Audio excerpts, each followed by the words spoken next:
Salve a linda e amada igreja, com a doce e santa paz do Senhor, amém? Amém. Motivo de grande alegria estarmos aqui mais uma vez, reunidos no santo nome do Senhor. Aquele que está feliz aí com o Senhor, dá uma glória a Deus. Glória a Deus! Hoje eu vim aqui, hoje eu não vim aqui para entregar chave de carro, chave de casa. Hoje eu vim aqui para dizer que Deus cura, sara e liberta. Porque eu sou a prova viva, porque durante muitos anos eu fui um daqueles que vivia aquele ditado popular na qual todos diziam que pau que nasce torto morre torto. Mas dentro de um presídio eu encontrei um carpinteiro chamado Jesus Cristo de Nazaré, que me lapidou e que mudou a minha história. E que hoje, nesta noite, o Senhor vem falar ao coração de pessoas neste lugar de uma forma diferente, na qual nunca falou antes. Não de mim, mas sim do Espírito Santo de Deus. Eu peço que meus irmãos abram suas Bíblias, lá no livro de Atos dos Apóstolos, capítulo 1, versículo 8. Aquele que achou, diga: eu vou para o céu. Aquele que não achou, diz: calma que eu vou também. Glória a Deus, aleluia. A palavra do Senhor vai dizer assim: mas recebereis o poder do Espírito Santo que há de vir sobre vós, e sereis testemunha tanto em Jerusalém, como em toda a Judéia e Samaria, e até os confins da terra. Amém? Glória a Deus. Pode se assentar dando glória, porque é de graça a glória do único digno de honra, glória e louvor. Amém? Meus irmãos, é importante testemunhar, irmãos. Não para se engrandecer, para se gloriar, mas sim para exaltar o poder do Deus Todo-Poderoso. Porque se formos viver da nossa forma, do nosso jeito, rapidamente, nós seremos podados, né? Que a palavra do Senhor diz que a árvore que não dá fruto é cortada e lançada no fogo, né? Então que nós possamos neste momento desapegar das coisas lá fora, esquecer tudo, irmão, esquecer tudo. Nós temos 24 horas no dia, né? Então durante 23 horas nós podemos fazer o que nós quisermos lá fora. Então que durante esses 40 minutos que você possa se desligar de tudo para ouvir aquilo que Deus tem para falar nesta noite. Amém? Lá no livro de Atos, no 8, Jesus promete poder, através do Espírito Santo, capacitação para transformar em testemunha expandindo o Evangelho de Jerusalém até os confins da terra. O foco não é apenas fazer missões, mas ser testemunha. Testemunha envolve uma vida transformada. A missão da igreja continua sendo a mesma: fazer Jesus ser conhecido. A pergunta é: você tem sido uma testemunha fiel? Você tem testemunhado a grandeza de Deus em sua vida? Porque todos os dias já é motivo. Lá em Marcos 5,19, a palavra do Senhor vai dizer: vai para a tua casa, para os teus, e anuncia quão grandes coisas o Senhor te fez. O cenário de Marcos 5: um homem liberto de uma legião de demônios, vivendo em sepulcros e restaurado por Jesus. A atitude do liberto: ele quer servir Jesus no barco, mas Jesus dá uma missão diferente. O Evangelho não é apenas para nos manter perto de Jesus, mas para nos enviar a contar o que Ele nos fez. O primeiro campo missionário é a nossa família e amigos. Eles conheciam o nosso antes, o endemoniado problemático, e precisam ver o nosso depois, revertido em perfeito juízo. O testemunho não é sobre nossa eloquência, mas sobre a compaixão de Deus. Amém? Glória a Deus. Amém. Lá no livro de Apocalipse, a palavra do Senhor também vai dizer: eles o venceram pelo sangue do Cordeiro. A vitória sobre o diabo. O acusador não é pela nossa força, mas pelo sacrifício de Jesus. E pela palavra do seu testemunho, a nossa história de salvação é uma arma espiritual, compromisso total. O verdadeiro testemunho não retrocede diante das dificuldades. Lá no livro de Isaías 6,8, a palavra do Senhor vai dizer: a visão de Deus. Isaías vê a santidade de Deus e reconhece sua própria necessidade de purificação pergunta de Deus: a quem enviarei? E quem há de ir por nós? A resposta de Isaías: eis-me aqui, envia a mim. Após ser liberto e entender o poder do sangue de Jesus, a nossa resposta deve ser de disponibilidade para anunciar, em nome de Jesus. Amém? Glória a Deus. Palavra do Senhor em diversos capítulos, de diversas formas, ela nos diz para que nós possamos ser testemunhos, né? Para que nós possamos testemunhar a grandeza de Deus em nossas vidas. E hoje eu vim aqui, irmão, para contar um pouco daquilo que Deus fez em minha vida. Porque seria, né, covardia minha passar por tudo que passei, viver da forma que vivi, sobreviver depois que ter encontrado Jesus e não testemunhar, né? Estaria sendo egoísta, guardando só para mim aquilo que eu recebi de graça do Senhor. Eu vim de uma família pobre, perdi meu pai muito cedo, com apenas minha mãe com 6 crianças pequenas para cuidar. A dificuldade, né? É difícil para uma mãe. E eu me lembro que eu tinha na faixa de 3 a 4 anos, né? Eu me lembro que eu tomo conta, de lembrar não tem como. E o tempo foi passando, aos 14 anos, a vontade de ter as coisas que os outros tinham, eu não tinha. Então eu decidi arrumar uma caixa de engraxar e fui engraxar sapato.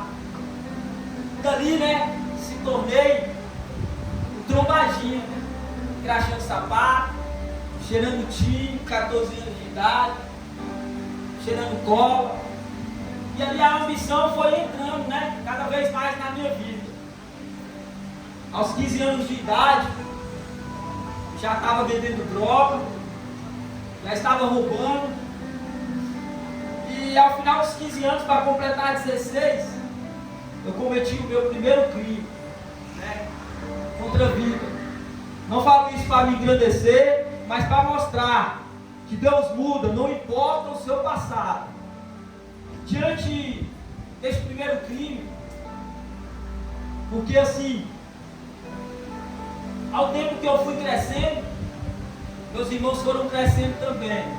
E o cenário dentro da minha casa era um cenário muito difícil, regado por álcool, por briga, derramamentos de sangue entre irmãos, polícia todos os dias. E eu tinha que me manter um modo, né, mecanismo de defesa.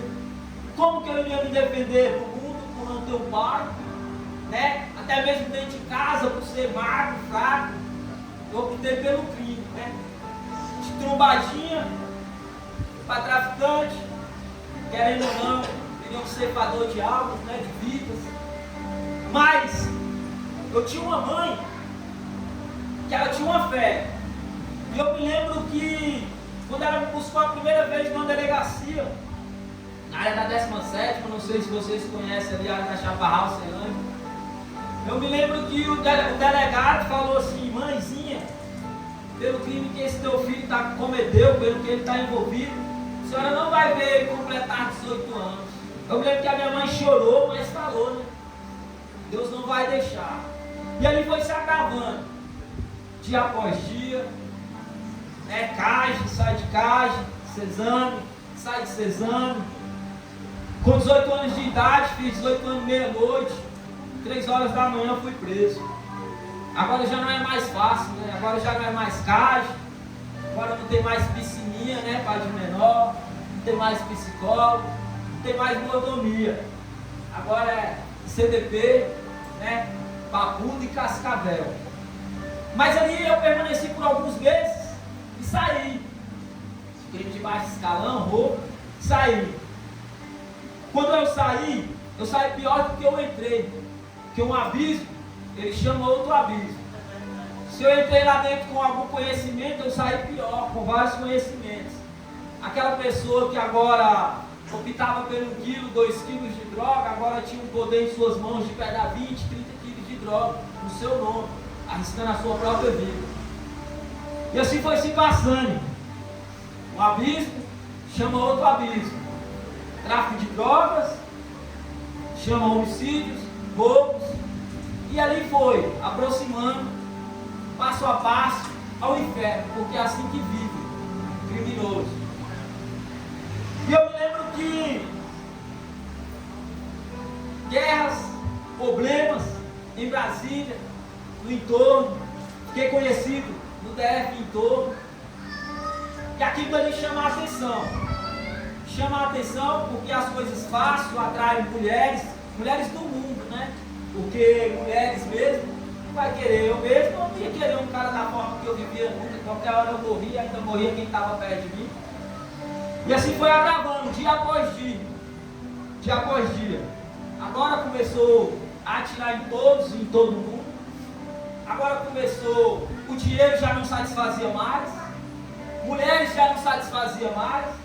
A droga já não satisfazia mais. Agora a maldade dominou o coração. Agora é um tal de vou estampar o Barra Pesada, o jornal que tinha em Brasília, o jornal do Vida Sangue. E ele foi expandindo, afrontando de um lado, de outro. Chegou um momento da minha vida que ninguém queria mais estar próximo a mim. Por quê? Não podia confiar mais em qualquer coisa, né? A história estava estralando, como diz no mundo. Um belo dia a casa caiu. Fui preso. NCB, 8 anos no Cascavel, 3 anos na Papuda. E mesmo com um tratamento ruim naquele lugar, irmão, hoje não, porque eu creio que já mudou, mas em 2005, quando eu adentrei a primeira vez lá, os policiais tinham um tratamento diferente. Lá eles tinham um material, não um cacetete, porque o cacetete é mais fino, escrito, e cada um tinha escrito o nome de pirona, paracetamol e anador. O preso gosta de estar pedindo muito remédio, né? Então você já viu como é que é o tratamento, né? Só que você está cego. Você ainda não conheceu Jesus Cristo. Você não está ligando. Você está sofrendo, está vivendo da mesma forma. Até que um dia eu escutei uma frase de um polícia que fazia sentido. Ele passou, nós fumando maconha, nós começou a rir. Ele voltou, vocês estão fazendo gracinha por quê? Vocês estão vivendo igual hiena. Hiena como, seu polícia? Comendo carniça e sorrindo. A partir daquele dia eu comecei a pensar diferente. E ele tinha razão. Ele tinha razão. Estava na cadeia apanhando de polícia, comendo marmita azeda, uma humilhação. E mesmo assim ainda conseguia sorrir, um sorriso falso. Foi passando o tempo. Eu me lembro que lá na Papuda antes, agora já desativou, mas antes lá era prédios, né? Lá do terceiro andar, eu morava sozinho, chato demais, não dormia, então ninguém queria ficar perto de mim, era só 3 presos. Então sozinho na madrugada eu olhei pro mato, Deus, tira desse lugar, ali já tinha se passado 11 anos da minha vida. Tira desse lugar, eu nunca fui na tua casa, mas eu vou viver na tua presença, coração, a boca para fora, irmão. Eu me lembro que eu fui solto, com 11 anos preso, eu fui solto. No mesmo dia eu fui preso de novo. No mesmo dia. Não tinha trocado nem a roupa da cadeia. Fui preso de novo. Porque o diabo ele te cega de uma forma que nem fui para minha casa. Fui para a casa dos malandros. E ali eu me lembro que a caminho da delegacia, algemado o pé e mão, comecei a orar sem saber, me ajuda, e Pai Nosso, e não sei o quê. Chegou lá, não fui reconhecido, me soltaram. Oportunidade, fui para Goiânia, fiquei uns dias e retornei para a minha cidade de novo. Ao chegar na minha cidade, a primeira coisa que eu fiz, armas e drogas. Mas eu tinha uma coisa comigo que em todos os lugares, sempre o pastor me parava, falava que eles ainda iam me ver, ou mesmo, pelo menos vestido, com uma traje, com umas roupas diferentes. E eu repreendia eles, falava, você está doido? Eles falavam, eu já ouvi que eles falavam, um dia eu vou te ver pregando no altar, e eu, moleque gaiato, falava, só se o altar for de madeira e precisar pregar um prego, olha. E hoje eu vejo o poder de Deus na minha vida e sendo cumprido na minha vida tudo aquilo. E eu me recordo que, certo dia, ali eu já estava sozinho. Eu vim de uma quadrilha de aproximadamente 14 a 16, na qual o último morreu há uns 3 anos atrás, morto pela polícia.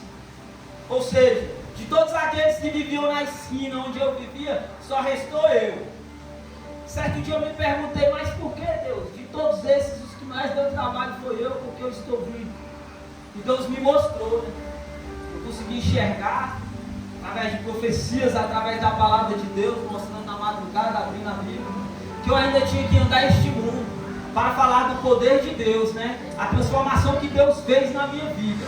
Porque ao olho do homem seria impossível estar aqui hoje. E assim foi, irmão. Certo dia na minha casa apareceu 2 pastores e 2 pastoras. Eles disseram que era uma varredura santa, porque eu fui morar neste local afastado da minha cidade. E lá tinha uma mulher que ela orava muito. E toda vez que ela me via, ela parava e abaixava a cabeça e ficava orando. Eu falava, o que é isso? Certo dia ela mandou me chamar na casa dela. Ela falou, olha, Deus está me incomodando, estou com orelha, não estou nem dormindo. Mas todas as vezes que você passa aqui, eu vejo um caixão te acompanhando. Você passa de moto, eu vejo, você passa de bicicleta, eu vejo, de carro, da forma que for, até dentro do mercado eu já te vi. Ali de primeira mão me deu uma tristeza, né? Mas no outro dia já estava como se nada aconteceu. Até que um belo dia, os pastores foram na minha casa fazer uma varredura santa. Porque Deus fala ainda tem. Tem muitos falsos profetas, mas ainda tem homens de Deus que profetizam e acontece. Certo dia, eles orando na minha casa, às 3 horas da manhã, eu querendo dormir, e eles falando, até que o pastor falou assim, eu vejo fuzis apontados para você, eu vejo pistolas apontadas para você, mas você não vai morrer, o diabo vai te lançar na cadeia de novo.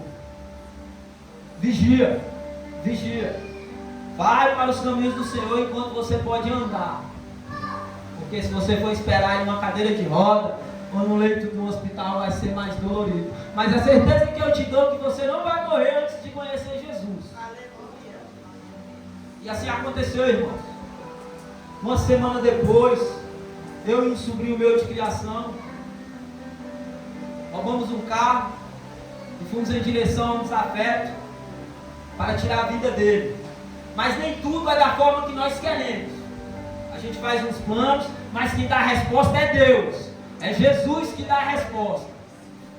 E ali, no meio do caminho, nós encontramos com a polícia. Houve uma troca de tiro. A viatura capotou. Subiu o helicóptero do Graé. E no Goiás é difícil, né, irmão? Alguém sobreviver para contar a história. E para a honra e glória do nome do Senhor Jesus, eu fui um desses. Eu fui um que Jesus segurou na minha mão e não deixou que eu morresse. Ali eu me lembro que num descampado, eles estouraram a roda do carro, nós paramos para trocar e o helicóptero em cima. Então para ver assim, nítido, porque não tem outra explicação. Parece que a mão de Deus estava em cima do carro, nós estávamos num carro prato. O helicóptero ficava rodando em cima. Ali durou aproximadamente 4 a 5 minutos. Meu sobrinho desesperado, nós vamos morrer. Eu falei para ele, você eu não sei não, mas eu não vou morrer não. Os crentes me falou semana passada. E ali ele desesperado, eu já sabia que eu ia morrer. Deus não mente, mano. Deus não mente, eu só não seguia, mas eu já tinha ouvido falar muita coisa. E ali o helicóptero saiu, nós entramos no carro. Na hora que nós subiu assim a rua, no setor de chácara, aí tinha uma igrejinha, tinha um carro preto parado lá na frente. E ele disse assim, ele postou o carro do lado do carro preto. Eu falei, o que tu vai fazer? Falou, a polícia está caçando o carro prata. Vamos pegar esse carro preto. Ele está arrependido, cara. Tu é louco, vai mexer nos clientes não. Esse que falou que eu não vou morrer, você vai roubar eles? Beleza, ficou com raiva. Outra blitz mais na frente. Nós passou, irmão. Fone para tudo quanto é lado, bala cortando os filhos para tudo quanto é lado. E eu com a certeza, podia acertar em mim, mas que eu não ia morrer. E assim foi, irmão. Mais para frente nós pulamos do carro, evadimos do local. A polícia começou a quebrar tudo quanto é casa que eu andava, atrás de nós. No outro dia eu tinha uma audiência, na qual eu já estava na minha mente que eu não ia, mas como a coisa estava feia, né? Falei, eu quero me entregar, chamei 2 advogados, corri por fora, lá eu já fiquei preso. Meu sobrinho, com um irmão de criação, ele não teve essa mesma sorte. A polícia pegou ele e matou no meio de todo mundo. Eu me lembro que dentro do fórum, com os advogados, a polícia entrou, né? Na época era CPT, não era nem GPT e nem CPE. Entraram, falei com o advogado, falei, tá estranho, ele olhou, não tinha mandado. A mulher saiu lá de dentro, chamou meu nome, eu falei, sou eu. Ela falou, só assina aqui, você não vai ter audiência. Quando eu assinei, o policial falou, Wesley, eu falei, sou eu. Ele me mostrou uma foto, você conhece esse rapaz aqui? Eu falei, esse daí sou eu. Ele falou, você está preso. Você matou um policial lá no distrito de Padre Bernardo. O chão caiu. O chão caiu. Eu falei, mas como? Matei policial não, mas né, de primeira mão você já se preocupa, né? E ali nós fomos para o CIOPS, até do flagrante, né, que é 48 horas. E ali eu me recordo que o policial falando com o outro, nós não vamos entregar eles na mão de vocês, ele na mão de vocês, porque senão vai dar BO para nós.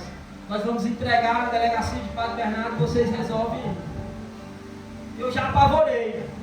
Senhor, estou passando mal, tem como abrir aqui? Viatura, ele abriu, eu já fiz uma zoeira.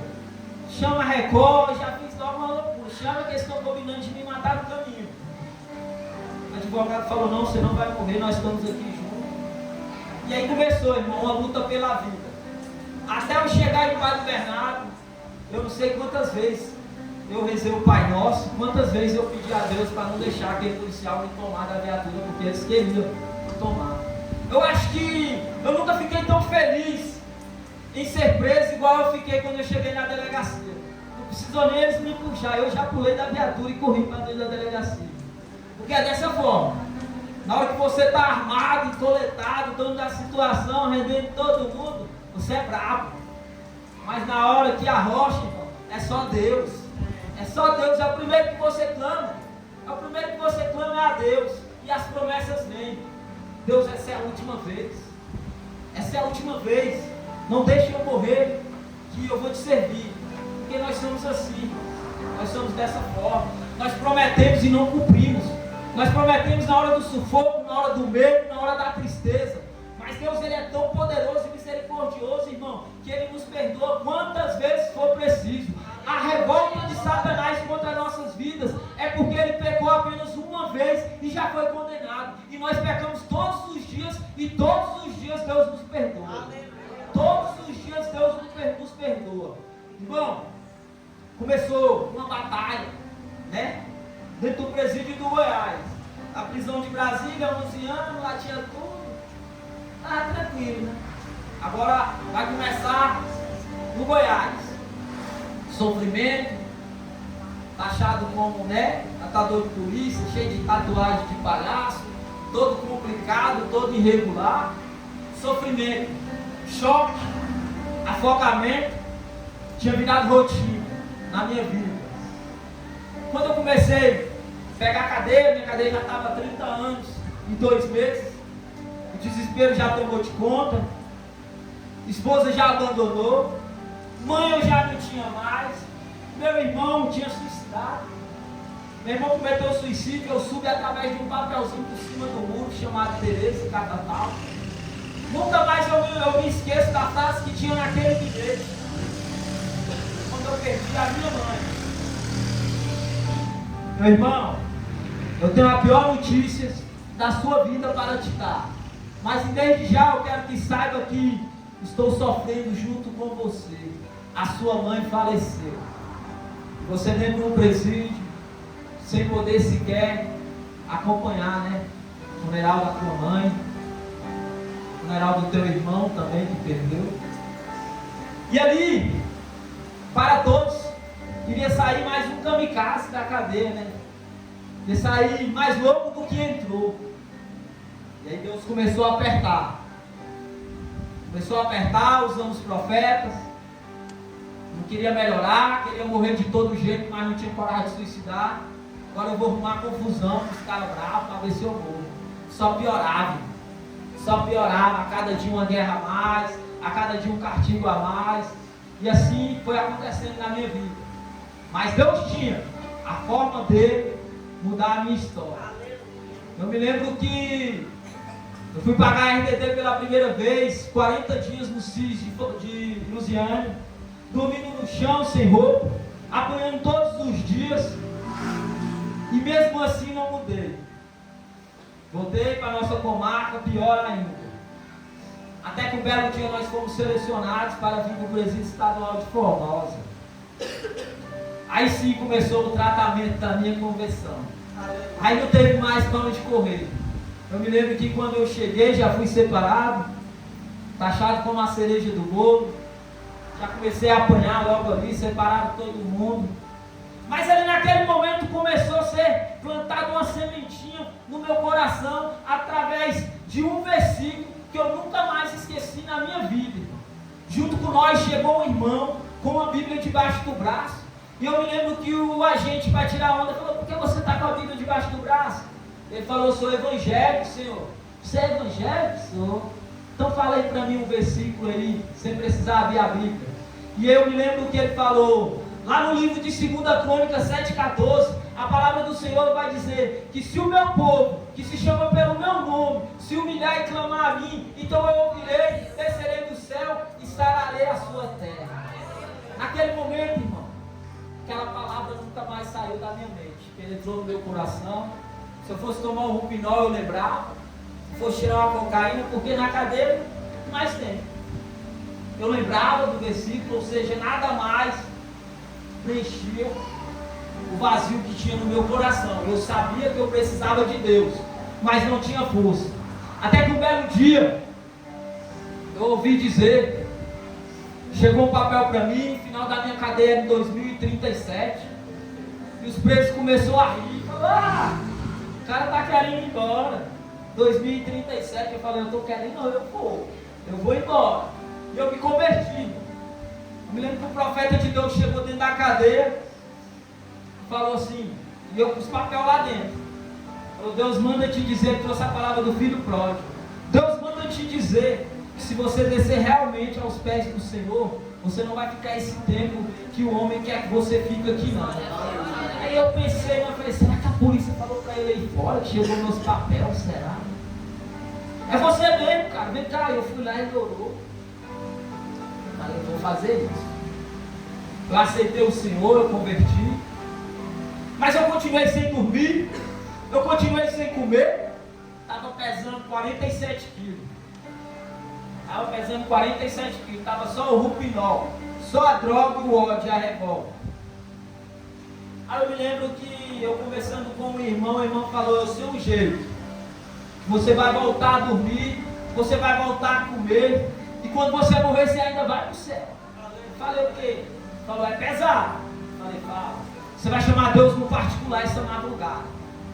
Tu vai falar para Ele que se Ele tirar essa insônia de você, se Ele tirar esse ódio do seu coração, esse desejo de homicídio, essa ambição por dinheiro, se Ele mudar a tua história e Ele tirar você da cadeia, você vai viver eternamente nos caminhos dele. E que se você se desviar, é para Ele te entregar na mão do seu pior inimigo, para você morrer, não de uma forma simples, mas de 50 a 100 tiros.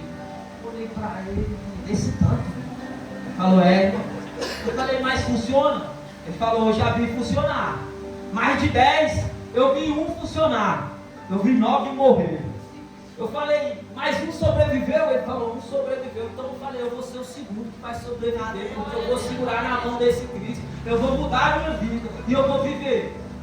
Nossa, eu cheguei na cela, eu falei com Deus, eu nunca dormi uma noite tão boa, tão bem igual eu dormi essa. Eu acordei com a polícia lá para fazer o confere. Eu já vi que era real. Comecei a falar de Deus, agora o povo já está me vendo com outros olhos, né? Já pararam de me chamar daquele nome feio que o diabo tinha me dado, né? Agora já esqueceram o ET, agora já me chamam de Wesley, na honra e glória do nome do Senhor. E assim aconteceu, irmãos. Comecei a orar: Deus, faça um rebuliço santo na mesa do juiz. Eu não aguento mais ficar neste lugar, Senhor. 2037, minha cadeia vai acabar, é muito tempo. E eu me recordo que a minha irmã, está ali sentada, me mandou uma carta